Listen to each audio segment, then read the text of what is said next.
Hello everyone, what I'm going to be doing for you guys today is I'm going to be making videos on how to for the game called Age of Z. Before I begin, I'd like to give a shout out to the app called AZ Screen Recordings. It's actually a really cool app to check out and I highly recommend it. It helps people who want to actually make videos like this. It's very simple to use and I highly suggest that everyone checks it out. Now, like I said, I like to make how-to videos for the game called Age of Z. This is going to be pretty much to begin with, for everyone that is newer at the game. It is very difficult. Well, it's not really difficult per se, but it is really kind of confusing to begin with to know exactly what it is that you need to do to begin the game. Especially starting off, like what you need to level up first, what you don't actually need to be leveling up, and so on and so forth.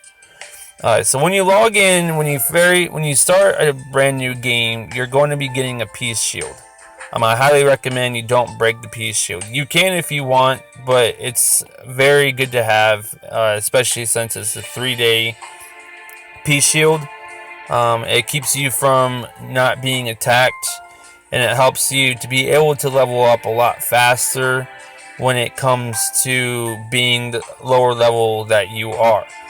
Um, like I said, you don't want to get attacked early on in the game. It's going to make it really, really hard to be able to gain resources, food, oil. You're not going to really use steel until later on when you actually do get leveled up. But yeah, you definitely want to make sure you keep that peace shield on. But what I really want to concentrate on today is actually your main hall, and knowing what to put into your academy. You definitely want to make sure you're constantly having something running in your academy. Your main hall is really important when it comes to actually leveling up everything else.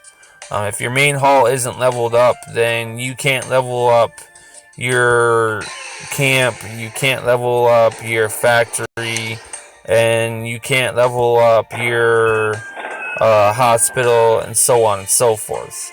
So the higher level your main hall is, the more you can level up other things, which is actually a really good thing, that your main hall. So pretty much what you're gonna do is you're gonna click on your main hall and you're gonna click on upgrade. Now what it does is it gives you a list of everything that you need in order to actually level up your main hall. Now it also gives you time on how long it's going to take down here in the bottom. So for me, in order to level it up, like it's actually taken me 3 days for me to level up my main hall again. But these are all the requirements that I need in order to level it up. So my city wall, which that will be, let me click on that right there.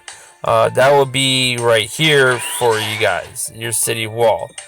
So now I will need, in order for me to level up my main hall, I would need my city wall to be level 16.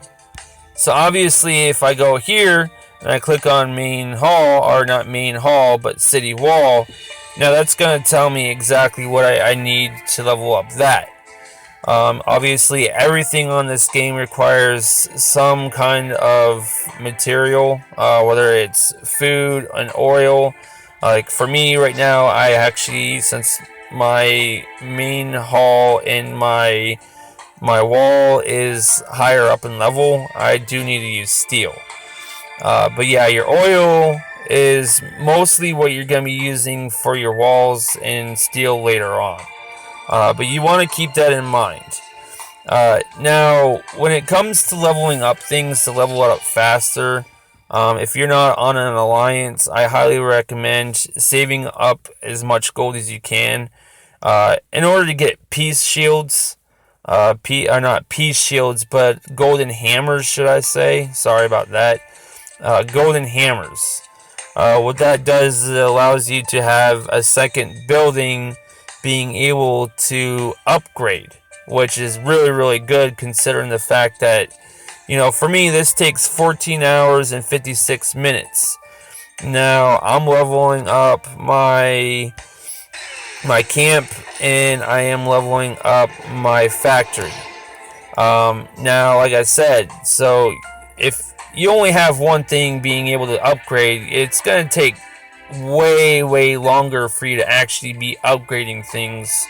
Whereas if you actually have a golden hammer, it will help you to level up two things instead of one, and you can get things level up a lot faster that way. Alright, so now when it comes to deciding on if you want to be an attacker or a farmer, for me, I highly recommend trying to balance it out for both of them. That way, you're not just going all full out attack and you're not being full farm. The reason why is because obviously you want to be able to protect yourself. You want to be able to attack other people. You want to be able to kill zombies. But at the same time, you want to make sure you still have resources in order to upgrade things. You can farm, yeah, but it will take longer to farm where if you don't have points into farming. Now, resources is actually mostly going to be for your farming. I highly recommend leveling up your oil output and your oil gather. Only because you use a lot more oil and it's harder to get oil when it comes to your actual resources. Now, I just started putting into food. Food is a little bit easier to get, like I said, than it is to get oil. Especially if you're trying to do military. You want to try to level up your oil output, your oil gather, your load increase.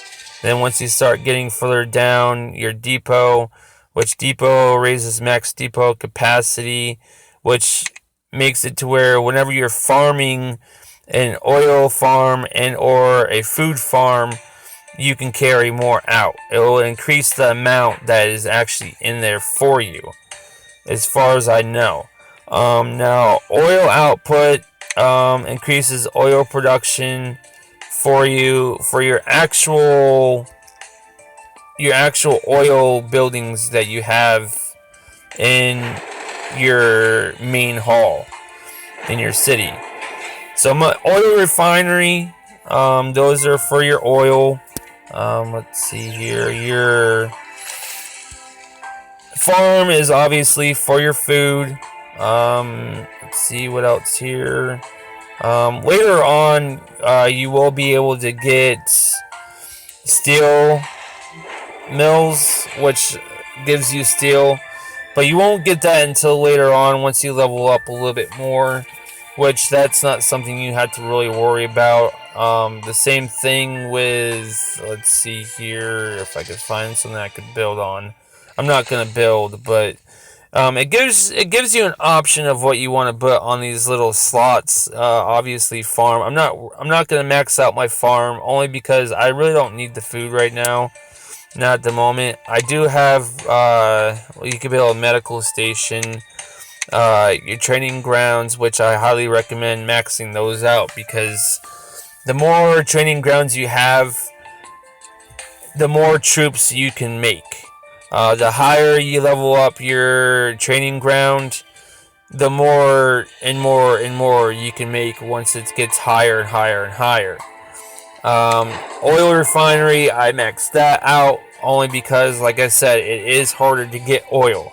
You want to make sure you have as many of those as you can and level them up as much as you can without getting in the way of leveling up your main buildings you need to level up. Steel mill, like I said, you won't get that until later on when you actually get higher up in level. And then your mineral mine, I can't even get that yet. I'm not sure exactly what I need to have my main hall at level 20, which that's going to actually take me a little while. So like I said, that's why I'm not really too even worried about the mineral mine. And especially the steel mill right now. I did max them out for whatever I can have for it. but it's not a big requirement. Now, like I said, when you actually attack people, when you actually level up, you get what you called commander skills. Now, be very careful when it comes to putting in your points for this. I went all out. I put most of mine into war, only because I am trying to do more attacking than anything else. Development is pretty much more on the line of actually helping you get your food faster, your oil faster, building speed up, which I maxed that out because that's something you do want to actually max out. Especially like your load increase, you want to make sure you max that out as well. Obviously, you can only put 1 point into harvest, so that's not really a big deal. But I haven't really been concentrating too much on these. Only this little tier right here. Only because I have been concentrating more on war. Especially when it comes to like battle flags. Like I said, it increases your soldier recruitment speed, which that is a really big plus. Instead of it taking maybe like 5 hours for you to recruit somebody, it would now take you excuse me, sorry about that. It would actually take you about 3 hours to actually recruit troops, which that's a really big plus, especially when you're trying to get a lot of troops. Now, like it says, mid-range attack, I maxed out. Long-range attack, you want to max out. Melee attack. Anyway, it keeps on going on and on. There isn't really... the last one is Slaughter.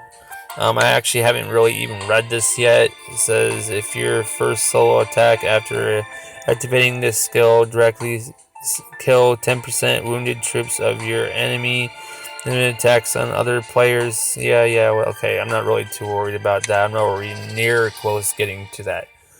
But one other thing I want to get to is whenever you get leveled up good enough to where you feel comfortable, you want to make sure you're definitely trying to get into an alliance. There's a lot of benefits when it comes to having an alliance and or being in an alliance. I know a lot of alliances, they do have their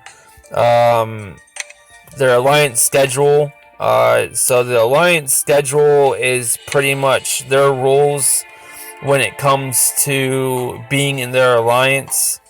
A lot of times it's going to be more about like making sure that you're on for, making sure you're logging on once a day, donating 15 points into technology, and so on and so forth. So once you do actually end up joining an alliance, I highly recommend making sure you spend a little bit of time, to read the alliance schedule.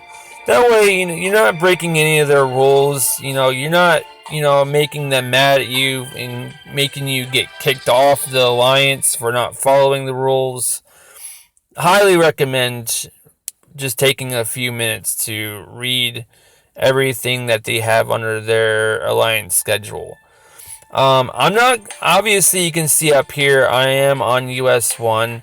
I'm not going to say what server I am on, nor am I going to actually give out our position, only because I do want to protect our alliance. I don't want to give that out. That way, people can, I can attack you guys now. I know where you guys are at.